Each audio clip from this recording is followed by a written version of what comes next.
जय श्री कृष्ण। राधे राधे। जय श्रीमद् भागवत महापुराण की। अगर आपको पूरी श्रीमद् भागवत महापुराण की कथा हिंदी में पढ़ना है तो आप मेरे इस चैनल पर आकर भागवत कथा के संपूर्ण अध्याय पढ़ने का आनंद ले सकते हैं। श्री गणेशाय नमः। श्रीमद् भागवत महापुराण सुख सागर कथा चतुर्थ स्कंद अध्याय 9। मैत्रेय जी ने कहा, हे विदुर, राजा स्वयंभू मनु कि तीनों कन्याओं का हाल मैंने तुमसे कह सुनाया। अब मैं उनके पुत्रों का हाल कहता हूँ, सुनो। राजा स्वयंभू मनु के उत्तानपाद तथा प्रियव्रत नामक 2 पुत्र उत्पन्न हुए। प्रियव्रत की संतान का हाल 5वें स्कंद में वर्णन किया जाएगा। उत्तानपाद के पुत्रों का हाल इस प्रकार है कि स्वयंभू मनु के शरीर त्यागने के पश्चात उनके दोनों पुत्र राजा बने। प्रियव्रत स्वयंभू मनु के गद्दी पर बैठे और उत्तानपाद उन्हीं के देश में अन्य दूसरे नगर के राजा बने। राजा उत्तानपाद की सुनीति तथा सुरुचि नामक 2 रानियां थी। उनकी दोनों पत्नियों से संतान की उत्पत्ति हुई। बड़ी रानी के पुत्र का नाम ध्रुव तथा छोटी रानी के पुत्र का नाम उत्तम था। राजा उत्तानपाद अपनी छोटी रानी तथा उनके पुत्र पर अधिक स्नेह रखते थे तथा बड़ी रानी और उनके पुत्र से कम प्रीति करते थे। एक दिन राजा उत्तानपाद अपनी छोटी रानी सहित राज सिंहासन पर बैठे हुए उसके पुत्र को गोद में लेकर प्यार कर रहे थे। उसी समय बड़ी रानी का 5 वर्षीय पुत्र ध्रुव भी खेलता खेलता वहां आ पहुंचा। अपने सौतेले भाई को पिता की गोद में बैठा हुआ देखकर ध्रुव को भी यह इच्छा हुई कि वह अपने पिता की गोद में बैठे, परंतु राजा उत्तानपाद ने अपनी छोटी रानी के डर से, जो उस समय वही बैठी हुई थी, ध्रुव को अपने पास नहीं बैठाया। उस समय छोटी रानी ने ध्रुव को सुनाते हुए इस प्रकार कहा, हे ध्रुव, तूने पिछले जन्म में श्री नारायण जी का तप एवं ध्यान नहीं किया था, इसीलिए तू भाग्यहीन उत्पन्न हुआ है। यदि तू पहले जन्म में तप करता तो इस बार मेरे गर्भ से तेरा जन्म हुआ होता। उस स्थिति में मेरा पुत्र होने के कारण तू राजा की गोद में बैठने का अधिकारी हो जाता, परंतु अब ऐसी स्थिति में तेरा राज सिंहासन पर बैठना अत्यंत कठिन है। मैं पटरानी हूँ, इसलिए मेरे पुत्र के अतिरिक्त अन्य किसी रानी का पुत्र राज सिंहासन पर नहीं बैठ सकता। रानी की ऐसी बातें सुनकर राजा उत्तानपाद ने भी ध्रुव का कोई आदर नहीं किया। यह देखकर ध्रुव वहां से रोता हुआ अपनी माता सुनीति के पास चला आया। सुनीति ने उसे रोता देखकर अपनी गोद में उठाकर इस प्रकार पूछा, हे पुत्र, तुझे किसने मारा है जो तू इस प्रकार रो रहा है?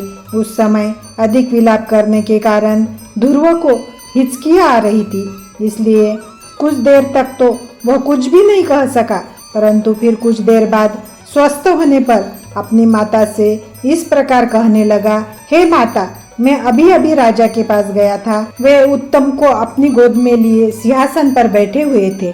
उस समय मैंने भी पिता की गोद में बैठने की इच्छा प्रकट की, परंतु पिताजी ने मुझे गोद में नहीं बैठाया।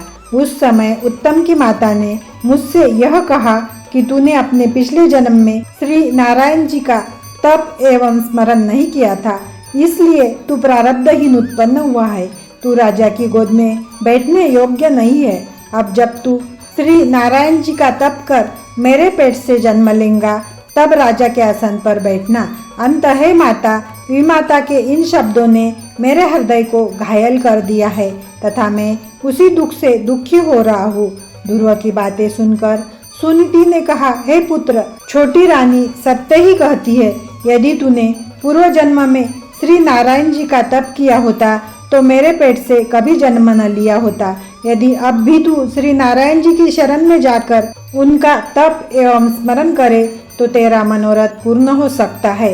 तेरे परपितामह श्री ब्रह्मा जी द्वारा जब सृष्टि की उत्पत्ति का कठिन कार्य नहीं हो सका था, उस समय उन्होंने भी श्री नारायण जी का तप एवं ध्यान किया था। उस तपस्या के प्रभाव से उन्हें ज्ञान की प्राप्ति हुई तथा उसी के प्रताप से वे संसार की रचना करने में समर्थ हो सके। पितामह स्वयंभू मनु को भी श्री नारायण जी की तपस्या करने के कारण धर्मात्मा संतान की प्राप्ति हुई थी। श्री नारायण जी का तप करने से मनुष्य के सब मनोरथ पूर्ण होते हैं तथा उनकी कृपा से तेरी कामना भी पूर्ण होगी। राजा, मुझे अपनी दासी के समान भी नहीं समझते हैं। मेरी सोच उनसे जो कहती है वे उसी को कहते हैं। मैं यह भी जानती हूँ कि राजा के न रहने पर मेरी सौत तुझे देश निकाला दे देंगी। अंत तुझे अपनी मुक्ति का उपाय अभी से करना चाहिए। माता के यह वचन सुनकर ध्रुव अत्यंत खिन्न हो घर से निकल पड़ा तथा उसने श्री नारायण जी का तप करने के लिए वन का मार्ग अपनाया। वह अपने मन में यह विचार करता चला जा रहा था कि मैं अज्ञानी बालक श्री नारायण जी का पता किस प्रकार पाऊंगा तथा किस प्रकार उनकी शरण में पहुंचकर अपना मनोरथ सिद्ध करूंगा। जिस समय बालक ध्रुव वन में चला जा रहा था उस मार्ग में नारद जी ने उसे देखा। तब नारद जी ने अपने मन में यह विचार किया कि यह बालक अपनी सौतेली माता के वचनों से दुखी होकर श्री नारायण जी को ढूंढने के लिए घर से बाहर निकल पड़ा है। अंत मुझे इसकी परीक्षा लेनी चाहिए कि अपनी प्रतिज्ञा पर दृढ़ रहेगा अथवा नहीं। ऐसा विचार कर नारद जी ध्रुव के पास जाकर कहने लगे, हे राजपुत्र, तो अपने घर से बाहर क्यों निकल आया है? बाल्यावस्था में तुझे इस प्रकार क्रोध नहीं करना चाहिए। बालक को दुर्वचन कहने के पश्चात यदि कोई उसे फिर से बुलावे तो वह उसके पास चला जाता है, परंतु तूने बालकों का यह स्वाभाविक स्वभाव त्याग कर वन का मार्ग अपनाया है। यह बात तेरे लिए उचित नहीं है। हम तुझे तेरे पिता के पास वापस ले चलते हैं। तुझे राजगद्दी अथवा जिस वस्तु की इच्छा हो वह हम तुझे उनसे कहकर दिलवा देंगे। यदि तू श्री नारायण जी को ढूंढने के लिए निकला है तो उनका मिलना सहज मत समझ। उन्हें प्राप्त करने के लिए अनेक योगियों तथा तपस्वियों ने जप तप द्वारा अपने शरीर को सुखा दिया, परंतु वे फिर भी उन्हें प्राप्त नहीं कर सके। तू तो बालक है, उन्हें ढूंढने का व्यर्थ प्रयत्न क्यों करता है? हम नारद मुनि हैं तथा श्री नारायण जी के भक्त एवं सेवक है। तेरे पिता हमारी बातों को अवश्य मानेंगे। हम तुझे उनके पास ले जाकर जो तू चाहेगा वही दिलवा देंगे।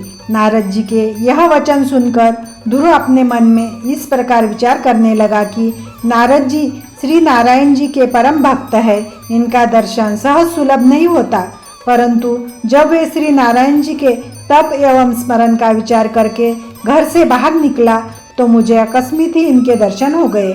इससे तो यही दिखता है कि जब मैं श्री नारायण जी के तप ध्यान में लीन हो जाऊंगा तब न जाने कैसे कैसे अच्छे पदार्थ प्राप्त होंगे।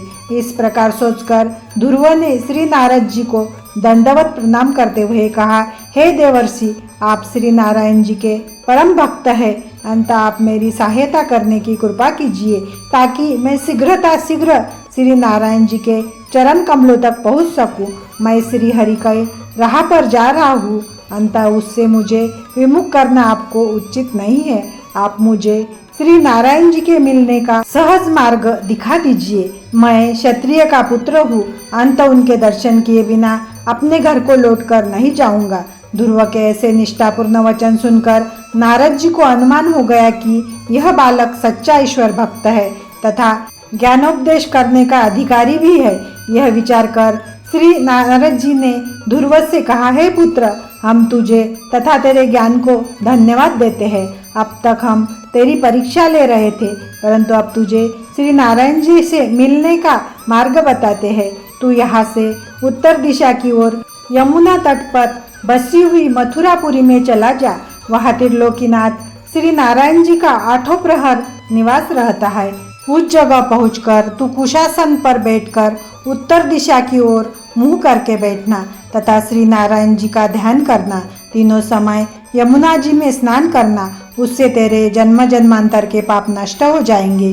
श्री नारायण जी का स्वरूप यह है, उनके शरीर का रंग श्याम है, नेत्र कमल के समान है, 4 भुजाएं है, रत्न जड़ित मुकुट तथा मकराकृत कुंडल को धारण किए हुए चंद्रमा के समान सुशोभित मुखमंडल है, वैजंती माला तथा कौस्तुभ मणि को कंठ में डाले हुए है तथा निरंतर मंद मंद मुस्कुराते रहते हैं। तुम प्रतिदिन स्नान करने के पश्चात आसन पर बैठकर उनके हरि स्वरूप का मन लगाकर ध्यान करना। फल फूल अथवा जल जो कुछ भी प्राप्त हो सके उसी से धूप दीप आदि का पूजन कर देना।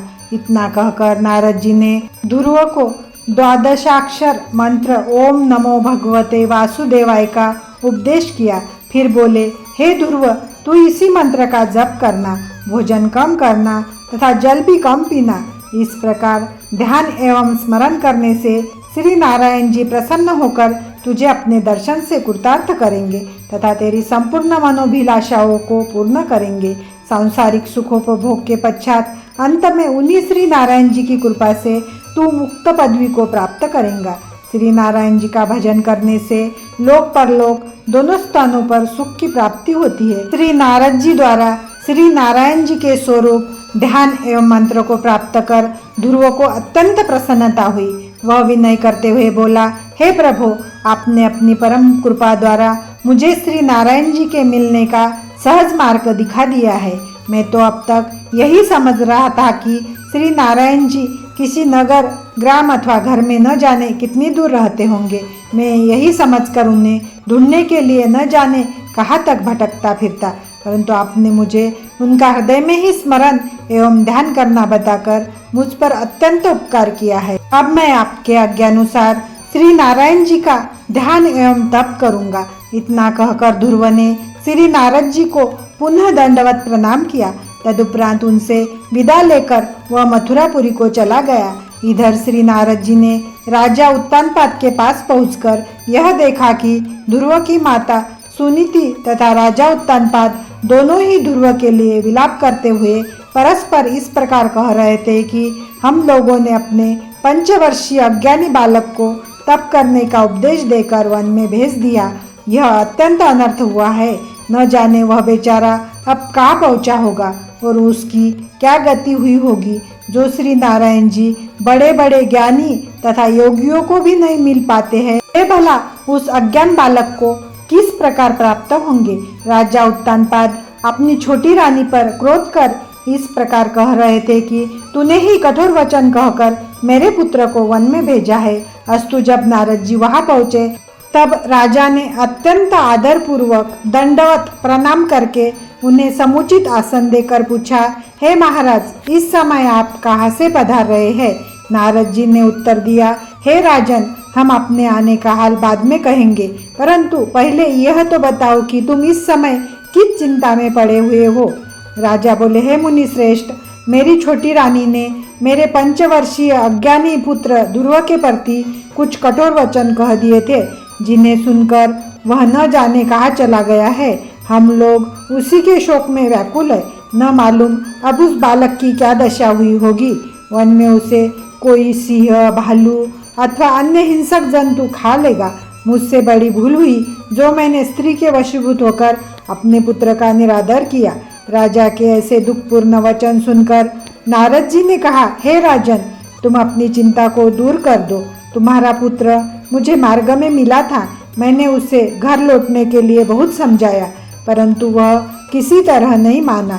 जब मैंने देखा कि उसके हृदय में श्री नारायण जी के प्रति सच्चा प्रेम है, तब मैंने उसे श्री नारायण जी से मिलने का उपाय बताकर तप करने के लिए मथुरापुरी की ओर भेज दिया है। अब तुम उसके संबंध में कोई चिंता मत करो।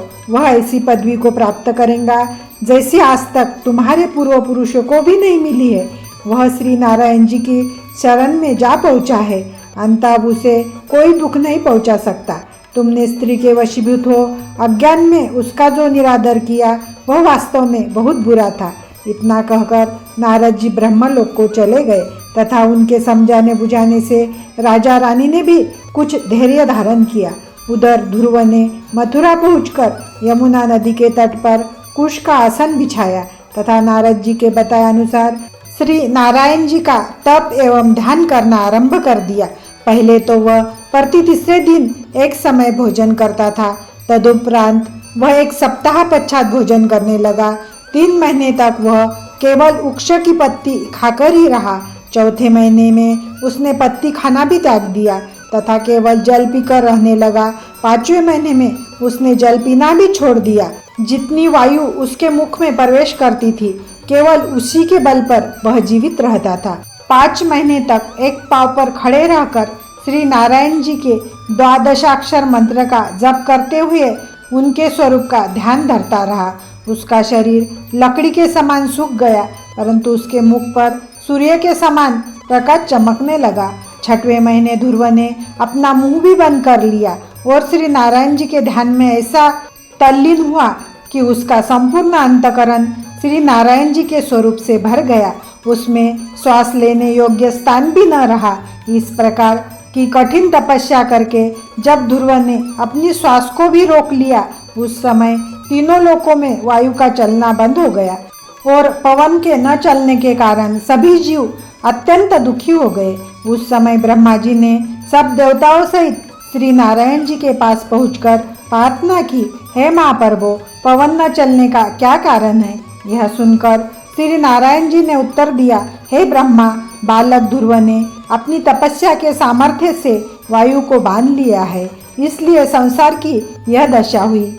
अब हम अपने भक्त ध्रुव को दर्शन देकर वायु को इस बंधन से छुड़ाए देते हैं।